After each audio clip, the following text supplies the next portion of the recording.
কেউ যদি সম্পদের অনেক মালিক হয়, সে যেন এই চিন্তায় না থাকে রব আমার উপর অনেক খুশি হয়েছে বলে অনেক অডেল সম্পত্তির মালিক করেছে। কারো সম্পত্তি না থাকলে সে যেন এই চিন্তায় না থাকে আমার রব বুঝি আমার উপর নারাজ, তাই এক বেলার খাবার আনতে আরেক বেলার খাবার ফুরিয়ে যাচ্ছে। ইসলাম বলে না না, মন ছোট করার কিছু নেই। রব্বুল আলামিনের হিকমতই এমন, কাউকে দিয়ে পরীক্ষা করে, কারো থেকে নিয়ে পরীক্ষা করে, কাউকে দিয়ে পরীক্ষা করে, কারো থেকে নিয়ে পরীক্ষা করে। কাউকে সন্তান দিয়ে পরীক্ষায় ফেলে রেখেছে, কারো থেকে সন্তান নিয়ে পরীক্ষায় ফেলে রেখেছে।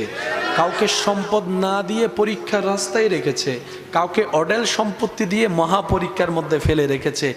সবাই আমরা আপন আপন জায়গায়, সবাই পরীক্ষার্থী, সবাই পরীক্ষার মধ্যেই আছি, সবাই প্রতি সেকেন্ডে পরীক্ষা দিচ্ছি। মাদ্রাসা স্কুলের পরীক্ষা বছরে 3টা অথবা 2টা ডেট, মাস, তারিখ ফাইনাল করে দিয়ে বলে দেওয়া হয় এত তারিখ থেকে এত তারিখের মধ্যে পরীক্ষা হবে, এইবারে এই তারিখে এই পরীক্ষা। আর দুনিয়ার আল্লাহর বান্দাদের জন্য 24টা ঘন্টার প্রত্যেকটা সেকেন্ডেই পরীক্ষা, প্রত্যেকটা সেকেন্ডেই পরীক্ষা, প্রত্যেকটা সেকেন্ডের মধ্যে পরীক্ষা নেওয়া হচ্ছে এক একজনকে এক একভাবে।